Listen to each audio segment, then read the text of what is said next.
Welcome to another episode of the Arborist Growth Partners Podcast, and I am super excited today to welcome Michael Kenins with me from VistaTree in Toronto, Canada. How are you, Michael? Great. Happy to be here. Fantastic. Thanks for joining me. I'm just very excited to dig into you and your company. I have seen you around for a couple of years, heard people talk about you as well, and you seem to be doing well, so it would be really good to dig in and get some insights from you. But first, I'm going to ask you that magical question that I'm asking everybody on the podcast, which is the first question, which is, in your opinion, what separates tree service companies that are thriving and doing really well from those that are struggling and just about surviving? And do you have two or three things that stand out for you as a business owner? Well, what I'd say is that most businesses, and particularly tree businesses, when they're delivering services and things, tend to focus on what they're doing, what they're providing to the clients, the value they can bring, how they're different or the same as other services that might be out there. But what they really miss out on, and I think that's very unfortunate when it comes to arborist businesses, is the fact that we actually have tons of experience already working with living systems, and that we don't look back at ourselves and think about our businesses and the way that we handle things as a living system as well, that can be worked on, that can be pruned, that can be grown and developed in different ways. So, I mean, we talk about trees and, effectively mitigating risk and taking care of them within an urban context and what's necessary to do that. But then, most people who start up a arborist company aren't coming with a background in business and all the sort of knowledge and experience they need to thrive. They're coming with grit and determination and sort of a limited range of tools to try and make it go of it in a hard industry. And so losing that perspective, thinking about the work itself, the day-to-day service work as being the critical component of the business and building it out from there, sort of means that instead of focusing on the growth of yourself as an individual or your business, you end up focusing all of that externally. You put that locus of control way out there. And so I think the most important thing is for businesses, particularly trying to be successful, to look at themselves as living systems, and then even go so far as to take some of the things that they apply out in the world there, and consider that they can be applied internally. So we might say to some clients, tree's not doing well, we do some soil testing, give it some fertilizer. What are things in your own business that need that? What are limbs that need to be pruned? What are the site and environmental conditions that you're dealing with? Not just, the trees. So that it kind of collapses the distance between what expertise looks like. I mean, expertise in terms of a business owner and, 20 years in, and someone who had maybe a business degree and a lot of background and leadership in that is going to have a different set of skills coming into building a company. And arborists bring their own specific set of skills, but I'd say that they're pretty transferable. And as long as you can sort of start thinking with the tools that you already have and applying them to yourself and your business, you get a lot further ahead. That's very cool. Nurture trees, nurture a business. That's what I'm hearing. So how about VistaTree and yourself? What's your story? Let's dig into that a little bit. Well, I started in the industry after being in the nonprofit sector. I came to it by way of numbers. Pretty much looking up what was available and what opportunities existed, because I had run into a limitation with my past career, worked in the nonprofit sector, just didn't want to be behind a desk anymore. Ironically, as a business owner, right back behind the desk. But in the meantime, did get out into the field a lot. And I wanted to be part of something that was active, engaged, physical, but also had the potential to work with other people and change things for the better, not only generally, but in the specific communities that I live and work in, which is Toronto. I didn't really think I was going to start a business at all. I had planned to just go full career into the arboriculture industry, be a climber, maybe eventually get into sales or consulting. As I progressed through it, I realized there wasn't really any career path for anyone. It's such ancient practice, new industry, and the clarity of how people enter the industry and move through those processes into more senior positions wasn't really, at least in my mind, hasn't been established very much yet. So as I've, over the past, almost decade, I guess 8 or 9 years, developed my capacity in the industry, I realized that, one of the options would be to jump into running a business. And having seen the insides of some of the biggest businesses in the world, as well as some of the smaller ones in Toronto, seemed like something that I could certainly get behind and start doing.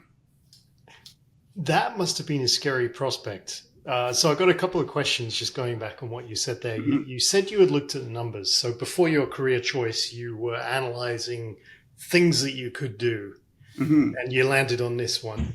In what was it in the numbers that sort of attracted you to arboriculture? Particularly in the labor market information, showed that the industry was growing over the next 10 years or so. Was pretty much predicted to grow across Canada, specifically in the Toronto region. Was currently sort of positioned within landscaping, but some of those numbers are a little bit merged, but not entirely subsumed by it. That the predicted growth of the industry was relatively high relative to, this was in COVID, or before COVID rather. So the track that everything else was on was quite a bit different, but it was certainly predicting growth in terms of employment numbers, in terms of the actual size of the industry, the players, as well as regulatory and changes that were going to come as a result of shifts in policy at a municipal, provincial, and federal level. So that would relate back to climate change and the ongoing understandings of the role of trees in urban forests and what those do with regards to climate resilience. So all of that information sort of came through. First, the labor market. Are there jobs there at all? And then second, some of that data, particularly analysis about it, looks to the broader sector and some of the conditions that are rising through it. So that told me that it was a dynamic and living thing. That was really analytical. Wow. And so the numbers spoke to you. And then how did you move from that non-profit and the other work that you had done into the arborist industry prior to becoming a business owner? Actually, that's interesting because I see a lot of posts on the Facebook pages for Arborist Ontario and around there, people asking, I want to be a climber, I want to get in the industry. How do you do that? Well, what I did, there was a new program at the time. It was called the Groundworker Training Program. I applied to it. It was taking on clients, and Ken Gillies, who's quite well known in the industry and former ISA president, was doing the interviews along with Courtney McCann, also quite well known now at Landscape Ontario. Anyway, they were interviewing for, I believe, the first cohort of the Groundworker Training Program. It might have been the second. And I went and spoke to them. Funny enough, they turned me down and said no. How come? I have no idea. It seemed to be potentially about demographics and who they wanted to assist, and perhaps I didn't need the most assistance. But in that case, I got very upset by that. So in my great upset, I immediately turned around and registered for the Humber program right away. And I think that was November, and it started in January. So when things say no, I tend to say, "Oh, you're not the one who gets to decide. I am." Right. So Awesome. jumped right into the Humber program and learning how to climb. And I hear Humber coming up quite a lot, actually. So it seems to be a very well established program, I guess. Yeah. I've gone back and done worked as a technician in the program for a few years in the first year and the second year. It's been great to work there. Some of the best arborists in Ontario have run through there. We have Mark Cadet, Krista Stratting running the first year program, as well as Jen Carroll, Matthew Hillock, the latest and greatest from around. Fantastic. So then, did you work for a number of years after that in the industry and then learn how things worked and how to ply your trade? Yes. Yeah. I started with the Humber program, did 3 months learning how to climb. My first sort of professional climb was with Nick Ramirez at Conan Master when I went and did a test day. It was of almost 100-foot tall elm tree cabling in high wind. I had never climbed before for that purpose at all, and I had no idea why they brought rakes to the site. I was extremely confused. Not a thing that was taught at Humber, not discussed by anyone else, and I could not gather at all why we would need rakes. Of course, I learned very quickly that like 95% of the job is raking, but that one day was a little bit different. I went right after Humber and started working at Maple Hill Tree Services in Burlington. Great company, owned at the time still by Greg Hill, since been sold, but a great group of people there, all also very involved in the Humber program, and some, Brent Parnaby and Cam and Jess Van Vliet and others pretty much taught me how a very high production company works under a lot of time and job pressure, but in professional ways that bring teams together and get things done quickly. Very cool. And then, how many years did you do that before you started to start your own business? I was with, I think it was almost 3 years before I started. Yeah, 3 years or so before I ended up starting my business. I was with Maple Hill, and then after that, Bartlett Tree Services. Yeah, and briefly with Up and Oak, which was a smaller company in Scarborough. That's was just before I started with James. So 3 years is quite a short time in my mind. Mm-hmm. Actually, it is, yeah. That decision. And what was the decision that or the pivotal moment that made you actually decide to become a business owner? Well, I had a great time at Maple Hill. COVID had happened. It meant that I couldn't travel there. I was driving almost 2 hours in the evenings back and forth because I lived in Toronto and they were out in Burlington, and doing the QEW like that is just killer. Yeah. So I was looking to make a pivot. That's how I ended up with Bartlett. What I found from they gave me the greatest head start that I could have possibly ever imagined. Didn't always know it at the time because of how hard it was. But moving into Bartlett, starting to get involved more in the industry, going to conferences and whatnot, it made me realize that my role with the nonprofit and my perspective in terms of work and whatnot could play a role in increasing opportunities for people in the industry. So I've met so many people that start off. And you can unfortunately get really stuck in dead-end jobs in tree care, where you're not making enough money, where the hours are long, where the consistency isn't there, and not really know how to get out of that. And that can happen in any type of skilled trade. But I particularly seen it in tree care, partly because of what I said about that lack of trajectory in terms of careers for people and clear ways for people to build themselves up, but also because the industry is sort of underdeveloped in some senses. So I started seeing how that played out across people's lives through their careers. And as I went to, two other companies, like I said, I saw different variations on that theme. And it effectively became, at the end of the day, I realized that I could probably do it just, I didn't believe in myself necessarily at the beginning. And one day I woke up and realized all these other people could do it, so could I. And if I was going to do it, then I was going to bring everybody else with me and make a better company.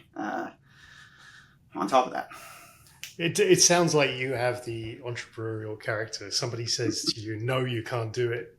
You go ahead and do it, right? Yes, yeah. It takes a certain person with certain belief to be able to do something like this. Fair enough. Yeah, I never really thought about it that way. I never thought of myself as an entrepreneur.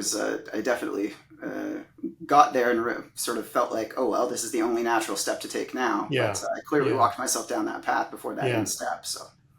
And I see a lot of people who maybe work for themselves in a sort of smaller capacity, and they do the work literally as a one-man show. They do the work for themselves, but they don't necessarily look at, running this thing as a real company and growing it, etc. So what was your mindset going into this? And I can tell as we're talking, you're very thoughtful. You look at the numbers. You obviously are the type of person that plans and is very, very strategic as well.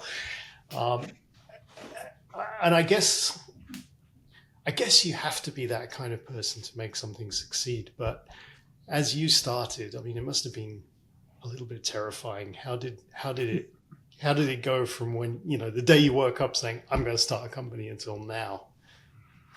Yeah, I mean, I guess I would say when something's scary or whatnot, I tend to run towards that. I think you have Yes, to work in tree care in the first place. fair enough. That we all probably have a pretty overdeveloped reflex in terms of being able to tamp down fear, or else you wouldn't be able to do any of the work.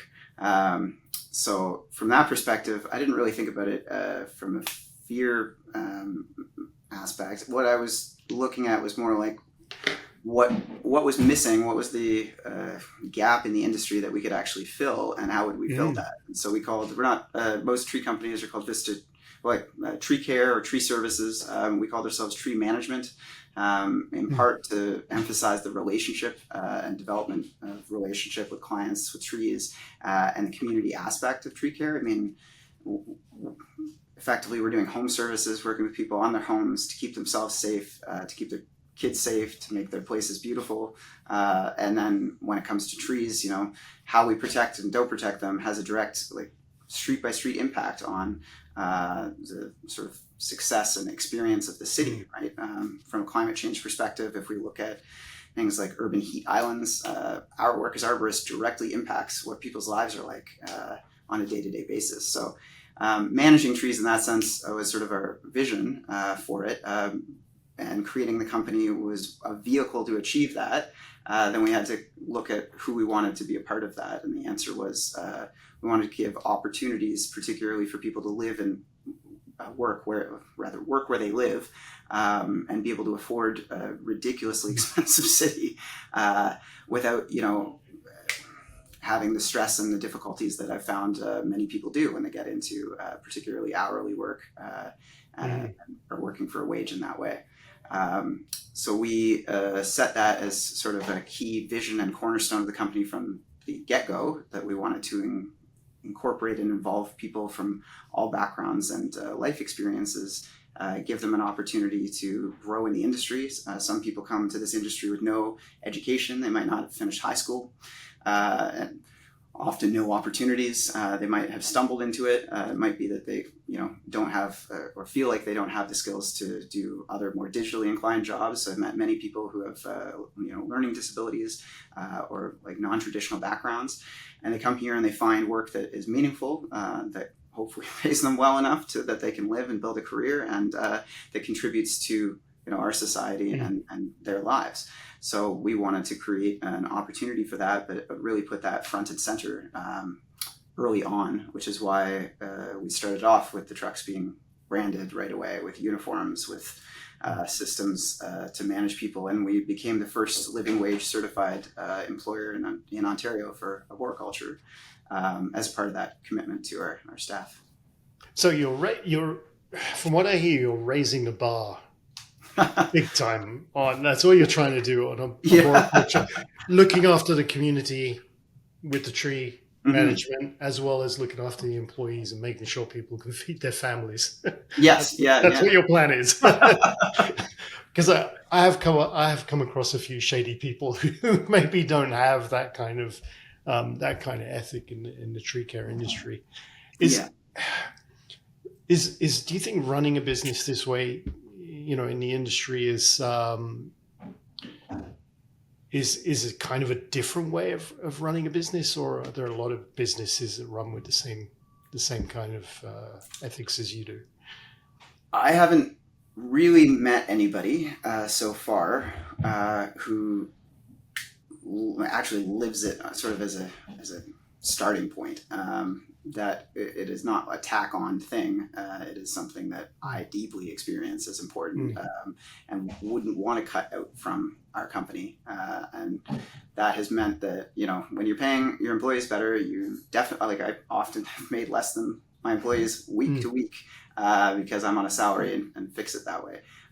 So it's trying to take a perspective that's not extractive, but like, how can we, if all boats rise on the tide, how do we ensure that we're out there and putting ourselves at the same level, so that we're not benefiting above anyone else, and people who should have the opportunity to grow and thrive in their work are given that. I think it's in some ways the labor market can be quite exploitative, and we've seen that particularly through the Great Recession and the mid-aughts, the transition to gig economy work and all sorts of things that are really hollowing out our society. And now we also have all of these, youth employment initiatives and things where youth unemployment is significantly high. We have huge barriers to involvement of people. So I do think it is more rare. I won't say that it is impossible. And I think there are many other people in the industry and other industries that bring a different focus. It might not be on that particular aspect or as all encompassing. Often we see people who are deeply committed to, say, the environment, running tree care companies. So I think it's out there. It's just different variations and different emphasis on what you value. Right, and I think if you set values up for your company straight off, and you live and breathe those values, you become a better company. Simple as that. People see that, right, and they identify with that. So Toronto is a big bustling city with a lot of tree companies. How if I'm starting a tree company, how do I differentiate myself, and how did you do that from other people in the area? Do you guys work together? Do you know each other well? Do you swap jobs? Do you grow together? Are you sworn enemies? How does it work in a city like Toronto, especially if I had a small business and I wanted to make that business grow? Well, what I'd say is that we've never been opposed to working with other companies. One of the things that comes with working with other companies, though, is that you have to have the right setup and the right sort of contracts and other things around that from a liability perspective. I know there's been a bunch of different things that have not necessarily made it out publicly in the industry about some of the ways that those have blown up. We learned that really early on, very terribly. We had this company that my business partner James knew about called Man with an Axe that gave us some leads and whatnot, and we went and did the work. Of course, they positioned themselves as actually being a real company, but what they were doing was selling those leads and getting people to go and do that work, and effectively stealing from Peter to pay Paul. So they would only pay us after a certain point in time, which meant that we were holding all the liability and the risk, and they were making money off of it. When they were slow to pay us, I said, we're cutting this off right now. We got to get out of here because a variety of different sort of red flags for it. That company continued operating, and another business in the Greater Toronto area, as well as I'm sure there were more, but at least one, ended up being owed something close to like $35,000. So significant, liability for them and huge loss. My sense is that there are a lot of people out there who want to work together. There are other companies that are close to our size that we've considered partnering with before. But one of the things that stopped us isn't the desire to not sort of reach out and do projects together, but that lack of formal structure and system. And when it comes to individual clients and whatnot, what that actually looks like. So if I go to your property and quote it, and we're VistaTree, and we have our bright orange trucks and bright orange uniforms, and then suddenly another company comes with us, unless you've really sort of structured that appropriately, that's a strange sort of happening to have. It kind of muddies the message in terms of who's doing the work and what's happening. And for us, and for me particularly, it's always been a question of making sure that we have very clear points of differentiation between ourselves and other businesses. It's quite hard in the industry to do that, just because we all are delivering, the same types of services. But the point is how you're delivering the service, what you're actually offering, and how you're interacting with people become sort of the ways in which that gets navigated. And that flows back out to your marketing and communications and everything else. Right. And what about things that you've learned along the way and mistakes that you've made? Are there any big howlers that you could point out that might be useful to somebody? avoid you want to avoid working with lead gens and third-party companies. That would be one major one.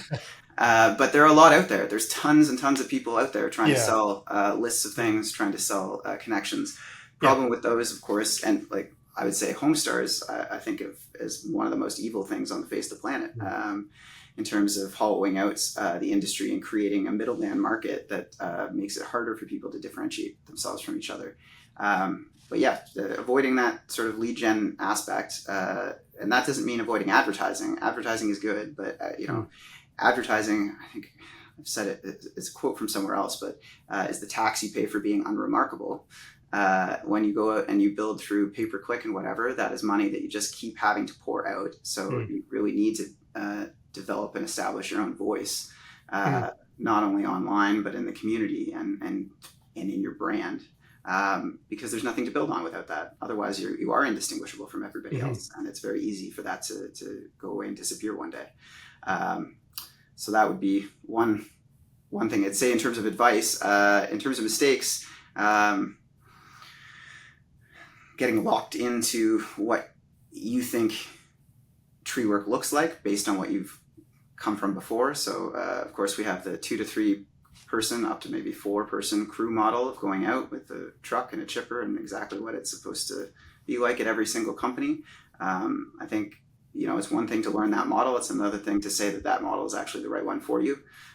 Whether or not that means, you might work with fewer crews, fewer people on the crew, you might have more, you might be more technologically enabled. It's really looking at, what type of company you want to run and what that structure and setup is. And then particularly dialing down on what your actual services are instead of trying to do, everything in the kitchen sink. There's thousands of things that you can do in arboriculture, and there's lots of different ways to really focus on it. When you don't, you end up diluting that exceptionally. Right. And doing my biggest thing that I say all the time is not to chase money. And when you don't have your own sort of values and ideas about your company, the brand and the service list really locked in, what you end up doing is chasing money, and that gets everybody into trouble. And chasing money, of course, doesn't make you profitable. It doesn't help you necessarily pay people, stay afloat, right? So you could have you could have a smaller number of services, be very good at it, be profitable in that way. And did you guys develop any, you mentioned before you had systems in the company as well. Did you develop any systems or good habits to be able to scale a company and make it grow? What we've been doing is actually documenting a lot of that. I considered it consistently throughout the entire creation phase of the company, but I didn't document it as consistently as I should, and that was a mistake. I should have started from the beginning, documenting in that way and pushing to grow from that point of view. Now, looking back, it would have been great to have done that because it would have been more of a roadmap and also provided guardrails for us in terms of like what mistakes not to make and exactly what, you can especially say hiring. People can seem great as hires if you don't have any way to assess them or to compare that to what you're actually looking for. Right. And it's really easy to fall into that trap of not realizing that you're not actually bringing enough analysis to what you're doing. You're just sort of in a go along to get along, and it looks fine and it should be fine. But if you're running a business, clearly the point is everything is all in the details. And when you don't have those details locked in, anything that looks like it could be fine could be, but it also may not be. And we had some very weird employee situations come out because of that. So, right, fair enough.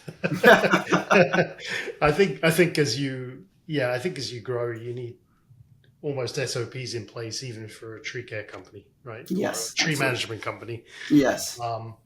It was interesting. I was talking to Steve Samuels a couple of weeks ago about how he saw technology in the future helping with companies, and he was talking about having effectively SOPs behind AI for people who are out in the field. But unless you have those things in place, absolutely. Right, you'll never be able to streamline that. And have you had any thought on how technology and things like that help you or can help you in the future? I'm just asking because you're obviously a very analytical person.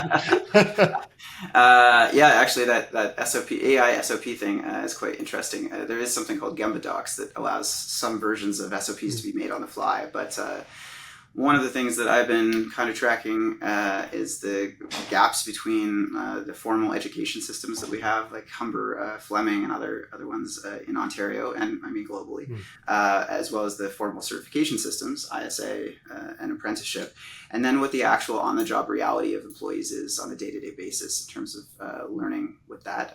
And I've been seeing that as a huge gap that needs to be addressed, and that's where technology and things actually step in. I had a situation when I first started, where a climber was out on a giant limb, a very big willow limb, was doing SRS, had a high tie-in point, and she was actually quite low to the ground. She was lanyarded into it, and the entire limb snapped.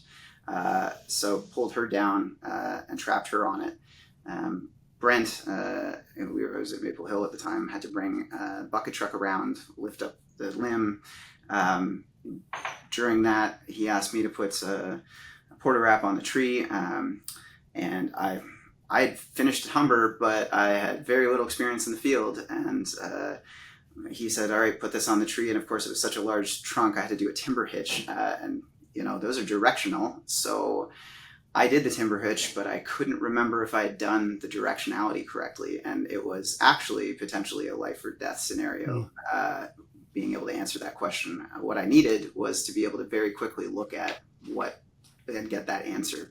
I wasn't able to, so I had to tell him no. So we had to change the plan to make sure that she was safe. So I think right now, especially in our industry, we have this pressure around don't have cell phones on site, don't engage that way, which is fair and fine. But the reality is now, and especially in the future with new waves of employment, we're going to have far more employees who want their phones on site, where it's actually safer because you're talking about being able to call 911 or respond to things where crews can keep in touch with each other. But then not looking at that as sort of a security or productivity issue, but an opportunity to further engage people in that day-to-day learning, the documentation process, and put information into their hands in a better way, which touches over to, as you said, with AI, with SOPs, and what I was saying about training ties into that. SOPs are great, but they have to tie back to not only what the company values, but also what people have to do in their day-to-day and how they get by, so they can build up greater knowledge, greater awareness and capacity, and advance themselves in a measurable, iterative way, on an ongoing basis, and not just when you do an employee review. Oh, very interesting. And you've got, how many crews do you have now working? 2. Yeah. 2 crews now? And how do you go from just one guy to having 2 crews? Is there a method to the madness? Well, I started off with a business partner, James, and so it was two guys. Then we added Scott, who started in our first year, and we had an office administrator helping us out in that year part-time. What we realized, we started going out, all of us doing the work. We were quoting, doing the sales, doing the customer follow-ups, and going to the jobs in our second year. That year, we also hired 2 more staff, so we actually expanded right then. The biggest reason that we jumped from 1 to 2 crews was recognizing I was actually on a hill in Scarborough we were kind of pulled into a driveway for someone that was going out onto a hill that was very, very, very steep. And we pulled our truck in, and we bought a used one. I was in Isuzu with a chipper. Did a whole job. It was like 7:30, starting to pour rain. Maybe it was 6:30, but whatever, late in the day. And suddenly the truck wouldn't start. And James and I spent 3 or 4 hours crawling underneath the truck to try and hit the starter and do all this and figure out how we could tow it. And I came up with bizarre ideas. And I realized in that moment that the problem with having one truck was that if the truck goes down, so does your business. That's a good observation. Yeah. That's when we decided to pivot to having 2 crews. Right. We did get the truck the next year. Of course, the year after that, both of those trucks were destroyed in an arson, which proved again that no business, no truck, no business. That's quite a story. Wow. Yeah. So that was 2 years ago. That was 2023 that was destroyed. But that also made it clear to me at the time. The first thing that I bought right after that fire was a chipper with no trucks to go with it, because we had one chipper, and I realized we actually had to put in place a redundancy on everything that we had in order to survive in the future. Actually, we whatever it is we do, we don't think about redundancy, do we? And business continuation. That's huge. What's next for you in the next couple of years? Do you have a plan for the company? Well, the plan particularly was looking at patterning it so we could get the systems and processes sort of nailed down. I had been sort of thinking about a prototype of bringing in a new training system to encourage people from the landscaping sector, not just arboriculture, to move into the company, to switch that over into sort of dual model where we have ongoing training that feeds the crews. It's very hard to hire crew leads and things, and we effectively, I'm not going to stop trying to hire them, but give up on the strategy that there's any way to make that clean switch in, because often we find that people have different values or different skills. They've been taught in different ways at other companies that don't fit with ours. So developing that training program and that sort of formalized process for managing and running the company day to day, and effectively limiting the work that we're doing or spinning it off into different subsets so that we're not no longer going out and doing giant tree removals and hazard removals with the same crews that do exceptionally fine pruning and hedge trimming and whatnot. So really breaking those out into different lines of business. Some of them may or may not continue. And formalizing that training program to continue feeding people into the actual work of the business, as well as formalizing the educational components that allow people to bring a lot more portability to their jobs. I particularly believe that we had our first employee, Scott, left this year to go somewhere else. He went to the city of Mississauga, which was great for him, but we started off talking to him about exactly what he wanted and what he needed for the future, because people are not going to be with you forever. So setting them up and having that an open part of the conversation has been really important. So I really want to ensure that we are introducing that education gap or addressing it rather, and introducing tools for people to develop themselves further, which hopefully, results in more people entering into the industry with a higher level of scientific awareness and capacity. Right. So you're really formalizing things. You're not just a bunch of guys with chainsaws. All right. which is refreshing. We definitely are a bunch of guys with chainsaws. Well, is that also textbooks? Exactly. I think what I find interesting about this conversation is the way that you've really thought about the plans, the vision of where you're going, how you go, and how you're going to do things into the future as well. And I talk to a lot of people who just think on a day-to-day basis, and they think about the competition, they think about, price cutting just to get the work, chasing the money, like you said, not really thinking about, I'm just one guy, or I'm a couple of guys now, and I could really grow something here that's a benefit to the community, that's a benefit to my customers, and benefit to the people that ultimately I can bring in who are going to work for me as well. And I think it doesn't matter what the industry is. There's too many, I don't want to say people that think's too small, but if you start a business, you have an opportunity to be able to grow something great if you want. Just needs a little difference in perspective or viewpoint, I think, and certainly through this conversation, I think you guys have that for sure. Well, thank you. Good time. Cool. I think we're roughly coming up on time now, so great. Just kind of think if there's any other questions I want to ask you here. I was curious about the tools, particularly at the back. We always talk about things like CRMs and back office systems to help companies run more smoothly as well. I was curious to see whether you guys had adopted that and what you can recommend for people who are growing, who are starting off, particularly in terms of managing jobs, managing clients, and that sort of thing as well. Because I think that's important for people to know a little bit about. Yeah, I'll say we haven't fixed all of our problems with that. We use Jobber. It's pretty common in the industry, but pretty much any CRM seems to have some of the same problems. And what I'd say is it is extremely important to have one. Jobber has been extremely good to us in many ways. The limitations that I found more relate to, if it's trying to be everything, it often is going to, fail at one thing or more and under deliver. In terms of Jobber, for us, that's the degree of specificity we can have for crews. So what you quote is what the job is written as, which is what the guys get, the crews get. So they go out with the same information as the client. How we might speak to the clients on our quotes. I mean, our quotes say things like, crown reduction and percentages of that, speak to like best arboricultural practices and cleanup and whatnot. Every single one says at least some of those things.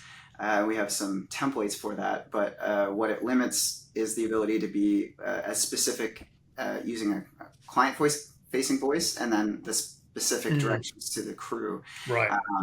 So, it's the same gap that you have with clients where someone says, all right, I want to push back off of my house. Well, is that 6 feet, 12 feet? Is that the entire limb? Are you looking for clearance because of leaves? Is it because of sun? Are you worried about risk? All of those things change what happens. If you end up just saying push back off of the house, the client feels like you've captured it. The crew has no idea what the hell you're talking about, right, how much to cut.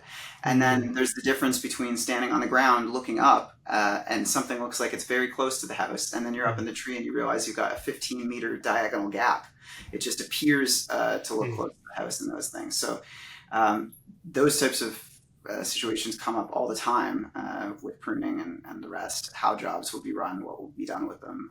And I think it's really essential for people, regardless of what decisions they make, because you're going to be going into using software and technology that has constraints anyway, that you become aware of what those constraints are early on and make a decision about how you're going to deal with them consistently throughout. So we use Jobber as well as Company Cam plugged into it to take pictures of the job site before and after. I have made it a rule in the company that we do not put a line on anything and send customers a picture because of the ways in which that communication changes things. But whatever tools are that you're using, that there's sort of thought put into it, and not only into how it's going to serve you, but how it might limit you in other ways and what different jobs you're asking it to do, so that you can sort of manage anything that comes out of that. Yeah, I mean, I personally think software is so important for every industry, and I don't see any software that's perfect either. No. For sure. So figure out your processes, how to use software, how to manage your clients and the jobs the best way you can. And I suppose it's not a one size fits all for every company either. You have to just build in your the way that things work for you. Yeah, precisely. Okay, awesome. Well, Michael, it's been an absolute pleasure to speak to you. Thank you so much.